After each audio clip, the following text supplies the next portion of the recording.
Shri Shyam group of education Bhadra में आपका स्वागत है। मैं assistant professor in geography Hukmaram.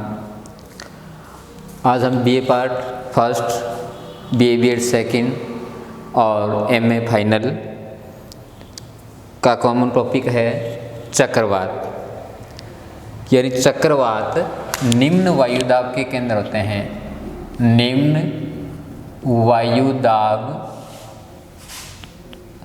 के केंद्र होते हैं, जिनके चारों ओर क्रम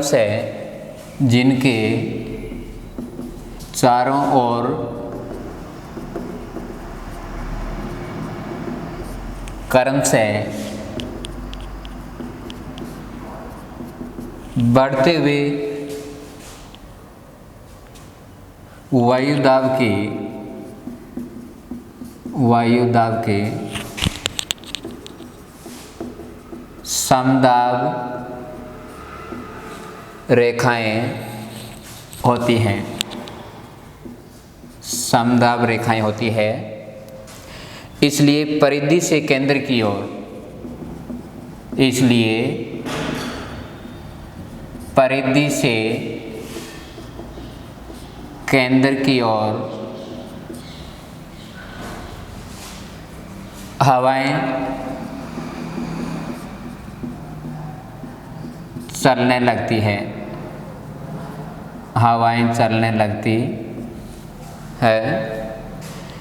इनकी दिशा उत्तरी गोलार्ध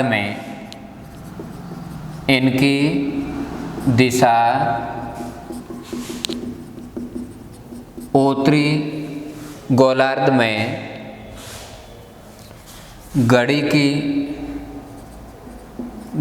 की दिशा के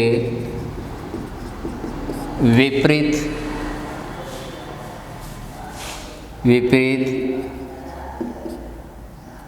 या एंटी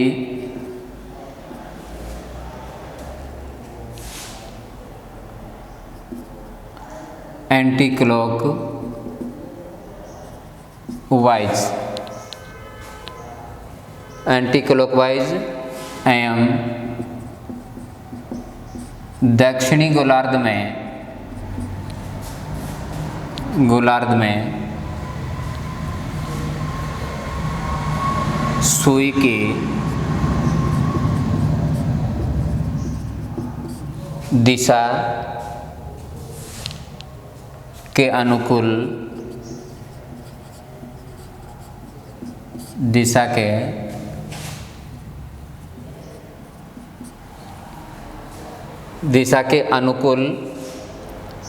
होती है, यानी क्लॉकवाइज होती है।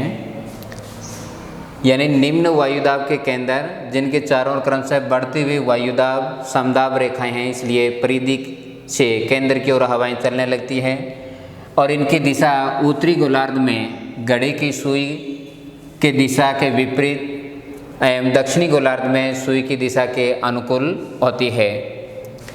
जलवायु एवं मौसम का निर्धारण।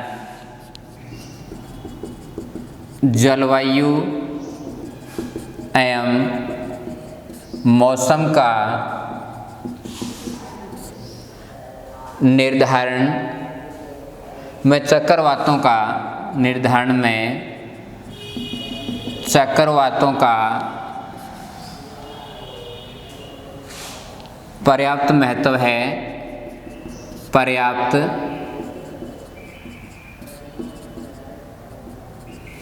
है या महत्व होता है।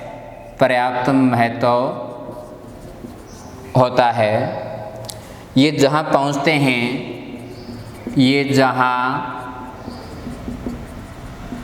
पहुँचते हैं वहाँ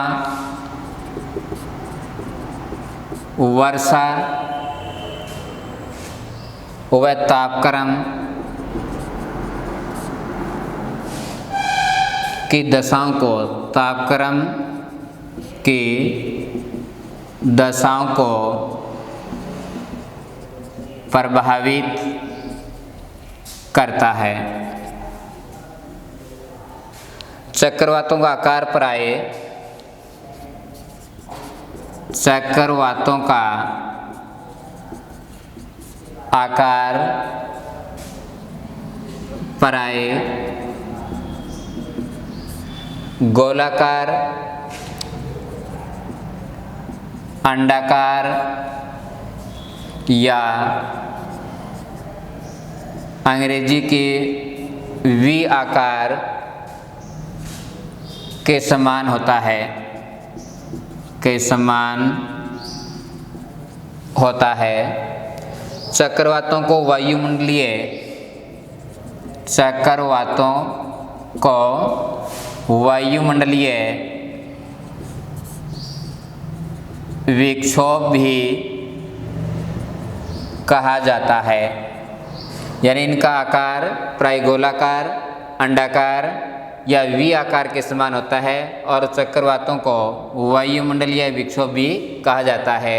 ये चक्रवात बीच का जो केंद्र है ये निम्न वायुदाब का केंद्र। अब जैसे जैसे हम इस केंद्र से बाहर की तरफ जाएंगे तो वायुदाब बढ़ता जाएगा। जैसे आंतरिक भाग में 1001 मिलीबार और उसके बाद आगे वाले 1003, फिर 1005, ये बढ़ता हुआ लास्ट 1011 मिलीबार।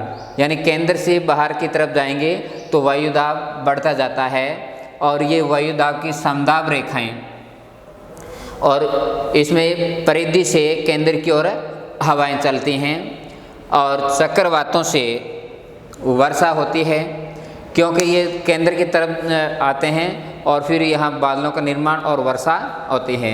अब चक्रवात है, इसमें पहले शीत वातागर आता है और शीत वातागर, फिर उष्ण वातागर और उष्ण वातागर। अब इनको 4 भागों में नॉर्थ वेस्ट चतुर्थांश, नॉर्थ ईस्ट और साउथ वेस्ट, साउथ ईस्ट।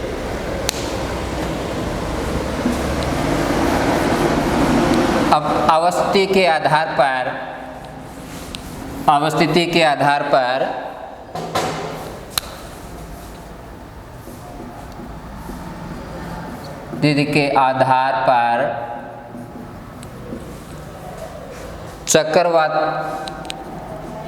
चक्रवात या चक्रवातों को 2 प्रमुख प्रकारों में विभाजित किया जाता है। नंबर 1 शीतोष्ण कटिबंधीय चक्रवात। शीतोष्ण कटिबंधीय चक्रवात। 2 नंबर है उष्ण कटिबंधीय चक्रवात। यानी इसको मुख्य रूप से हम 2 प्रकार से विभाजित करते हैं। अब इसमें हम पहले अध्ययन करेंगे शीतोष्ण कटिबंधीय चक्रवात। नंबर 1 शीतोष्ण कटिबंधीय चक्रवात। पहले इसका सामान्य परिचय है। सामान्य परिचय यानी मध्य अक्षांशों निर्मित, यानी ये मध्य अक्षांशों में निर्मित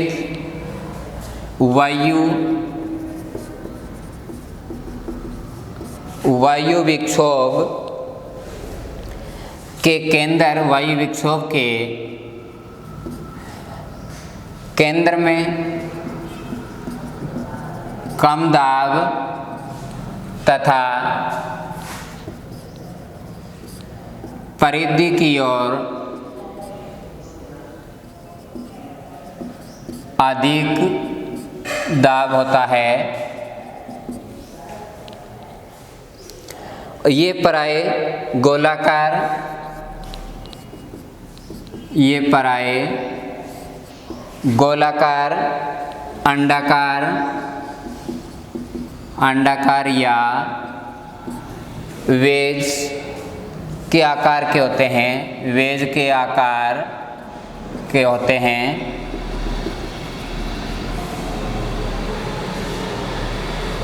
जिस कारण इसे लो गर्त भी कहा जाता है, लो गर्त भी कहा जाता है, या टर्फ कहते हैं, या टर्फ कहते हैं। शीतोष्ण चक्रवात को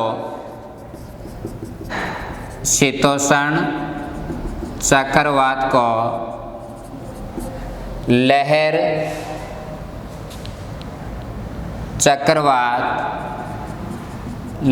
चक्रवात या विक्षोभ भी कहते हैं, या विक्षोभ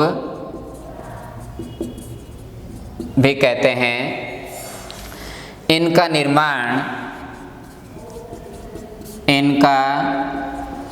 निर्माण दो विपरीत स्वभाव वाली ठंडी व गर्म हवाओं के मिलने से होता है, तथा इनका क्षेत्र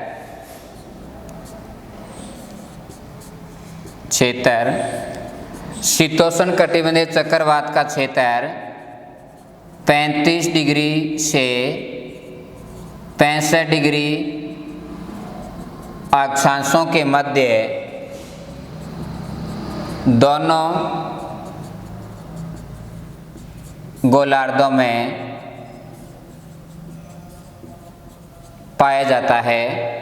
यानी 35 से लेकर 65 डिग्री अक्षांशों के मध्य दोनों गोलार्धों में पाया जाता है। और यह प्रदेश शीतोष्ण कटिबंध में होने के कारण यहाँ आने वाले जो चक्रवात हैं उन्हें शीतोष्ण कटिबंधीय चक्रवात कहा जाता है।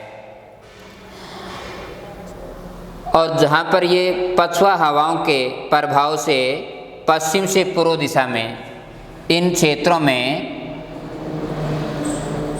पछुआ हवाओं के प्रभाव से ये पश्चिम से पूर्व दिशा में चलते हैं। क्योंकि इन अक्षांशों में पछुआ हवाएं चलती हैं, उन हवाओं का अनुसरण करके ये पश्चिम से पूर्व दिशा में चलते हैं और मध्य अक्षांशों के मौसम को बड़े पैमाने पर प्रभावित करता है। यानी मध्य अक्षांशों के मौसम को बड़े पैमाने पर प्रभावित करता है। अब आता है शीतोष्ण कटिबंध या शीतोष्ण चक्रवात के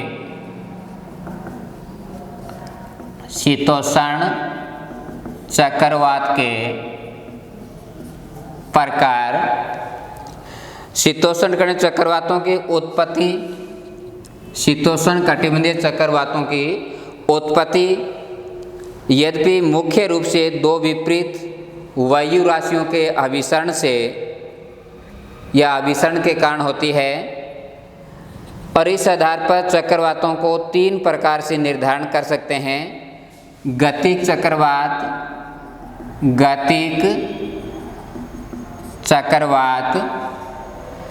दूसरा है तापीय चक्रवात, और तीसरा है गौण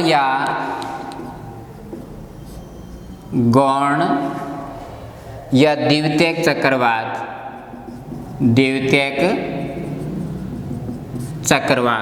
यानी ये गति के आधार पर गतिक, तापमान के आधार पर तापीय, या फिर गौण या अधिक चक्रवात। अब इसमें पहला है गतिक चक्रवात। वास्तव में ये ही प्रमुख शीतोष्ण कटिबंध चक्रवात होते हैं। वास्तव में ये ही प्रमुख शीतोष्ण कटिबंध चक्रवात होते हैं, जिनका निर्माण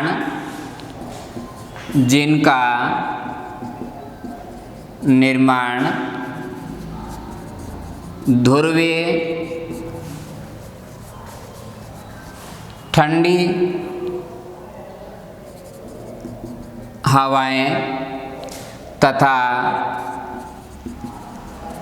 आर्द्र एवं उष्ण सागरीय हवाओं के मिलने से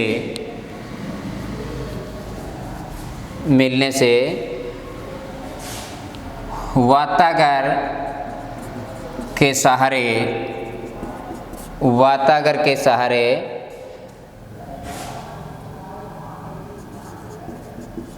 मिलने से इन चक्रवातों का निर्माण होता है।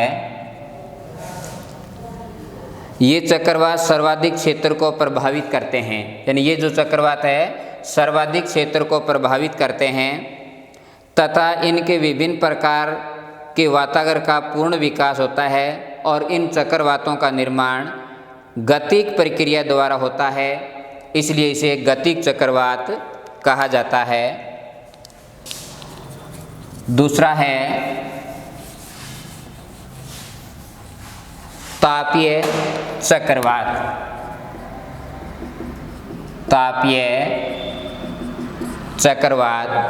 तापीय चक्रवात के लिए एम्फ्रिज तथा बरंट महोदय ने अलग अलग नामावली का प्रयोग किया है। बरंट महोदय के अनुसार शीतोष्ण कटिबंध चक्रवात गर्मियों में अधिक ताप के कारण महाद्वीपों पर न्यून दाब केंद्र यानी आंतरिक भागों में बन जाते हैं, जबकि बाहर से केंद्र की ओर हवाएं चलने लगती हैं और ये चक्रवात प्राय स्थायी होते हैं। ये चक्रवात स्थायी होते हैं तथा विभिन्न वातावरणों का विकास नहीं होता है। एम्फ्रिज महोदय ने सूर्यताप चक्रवात का नामकरण किया है। एम्फ्रिज महोदय ने इसे सूर्यताप चक्रवात नामकरण किया है तथा जाड़े के समय जब उष्ण सागर चारों ओर तरफ से ठंडे स्थलीय भाग से घिर जाता है, यानी जाड़े के समय जो उष्ण सागर है चारों तरफ ठंडे स्थल से घिर जाता है और सागर पर न्यून दाब केंद्र बनने से तापीय चक्रवात निर्मित होता है। और वास्तव में ये दोनों प्रकार के चक्रवात तापीय हैं क्योंकि दोनों का संबंध सूर्य ताप से है, यानी दोनों का जो संबंध है वो किससे है, सूर्य ताप से है, जिनके कारण इसे तापीय चक्रवात कहा जाता है। तीसरा है गौण या उपचक्रवात। गौण या उपचक्रवात या द्वितीय चक्रवात। इस तरह का चक्रवात प्राय मुख्य चक्रवात के विलीन होने पर उनके पीछे शीत वातावरण की ठंडी हवा के गर्म सागर के ऊपर चलने के कारण होता है। ये अल्पकालिक या क्षीण होता है, यानी ये अल्पकालिक होते हैं यानी कम समय के लिए।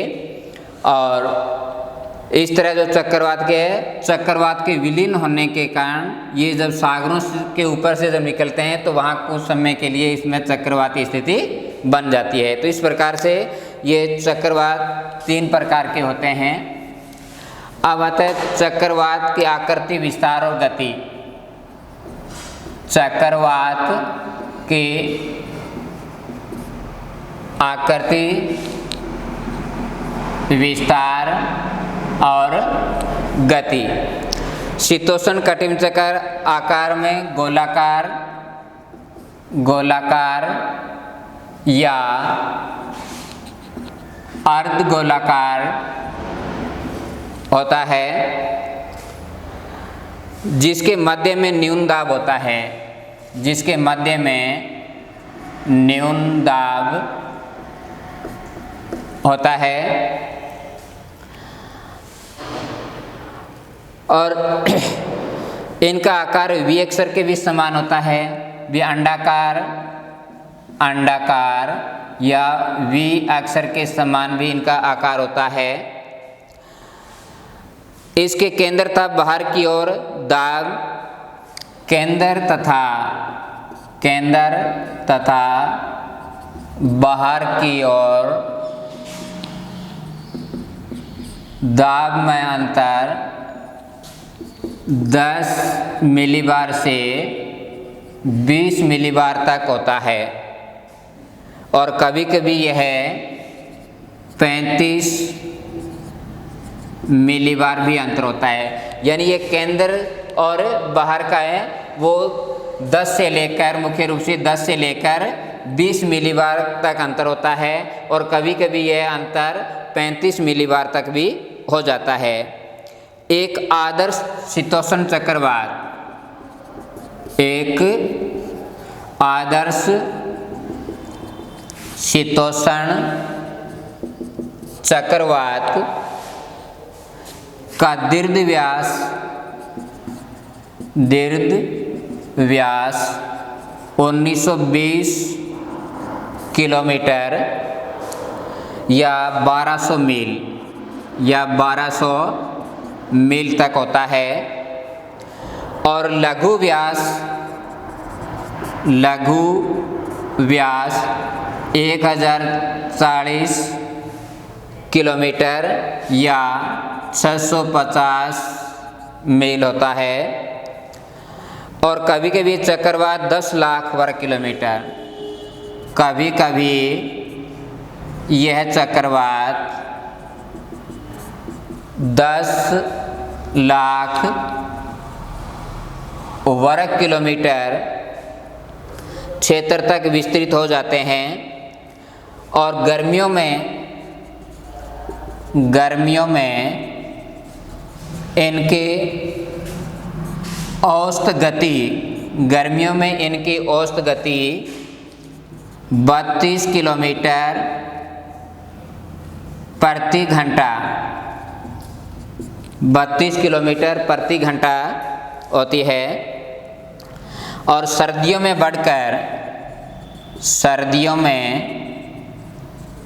बढ़कर इनकी गति 48 किलोमीटर प्रति घंटा हो जाती है।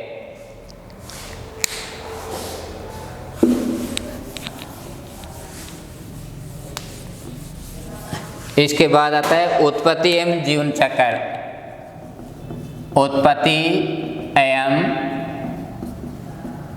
जीवन चक्र, इसकी उत्पत्ति का संबंध ध्रुवीय वातावरण से जोड़ा जाता है। इनकी उत्पत्ति का ध्रुवीय वातावरण से इनकी उत्पत्ति का संबंध जोड़ा जाता है।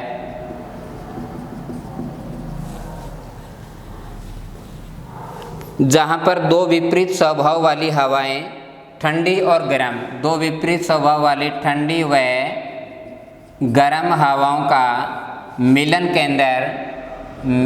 केंद्र होता है, वहाँ पर इनकी उत्पत्ति होती है। और सिद्धांतों में वर्कनीज का ध्रुवीय वातावरण सिद्धांत सर्वमान्य है। वर्कनीज का ध्रुवीय वातावरण सिद्धांत सर्वमान्य माना जाता है। उन्होंने इनके जीवन चक्र को 6 कर्मिक अवस्थाएं बताई। 6 कर्मिक अवस्थाएं बताई है।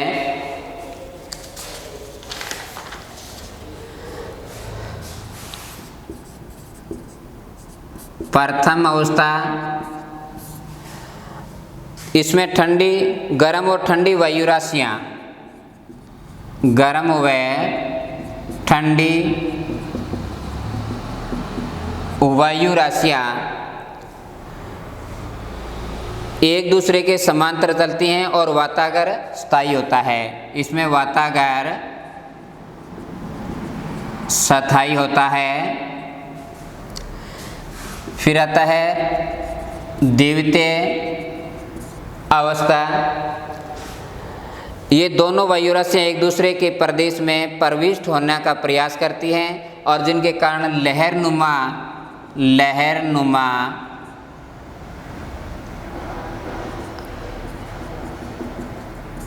वातागर का निर्माण होता है। लहरनुमा वातागर का निर्माण होता है।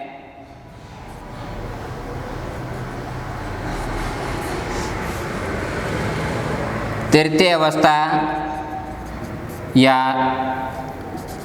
तीसरी अवस्था, इसमें उष्ण और शीत वातागर पूर्ण विकास हो जाता है और चक्रवात का रूप प्राप्त हो जाता है। चौथी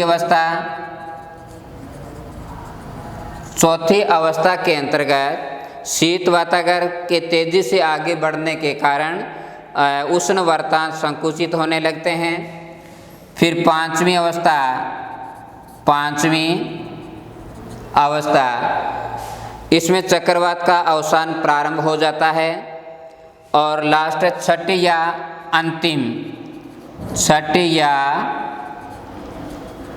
अंतिम जो अवस्था है, इसमें उष्ण वर्तांत विलीन हो जाते हैं और चक्रवात का अंत हो जाता है। इस पर 6 अवस्थाएं होती है चक्रवातों की।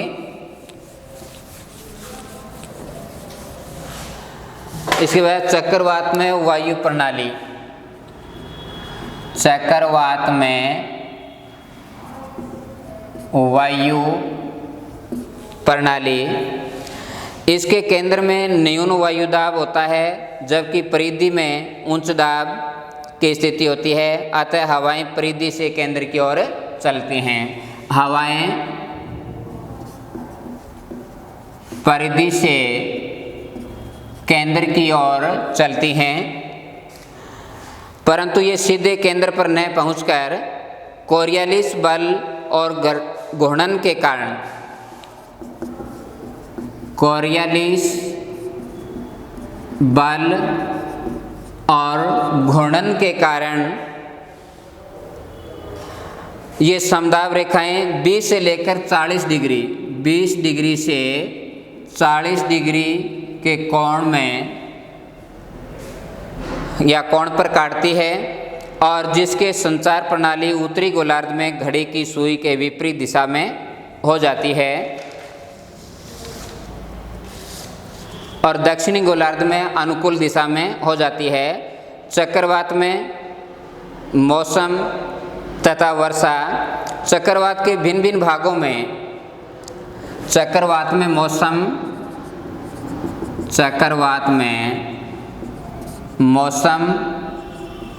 तथा वर्षा, चक्रवात के भिन्न भिन्न भागों में गुजरने के समय भिन्न भिन्न मौसमों का अभाव होता है। चक्रवात का आगमन, जब चक्रवात का आगमन होता है तो सबसे पहले पक्षाप मेघ दिखाई देते हैं, पक्षाप मेघ दिखाई देते हैं और चक्रवात के आने से पूर्व वायुदाब तेजी से गिरने लगता है। चंद्रमा और सूर्य के चारों ओर प्रभा मंडल बन जाते हैं और ऐसा पश्चिमी दिशा में बढ़ते पक्षाप के बजाय स्त्री मेघों के कारण होता है। और जैसे जैसे निकट आता जाता है बादल काले और घने होने लगते हैं और वायु की दिशा पूर्व से बदलकर दक्षिण पूर्व हो जाती है।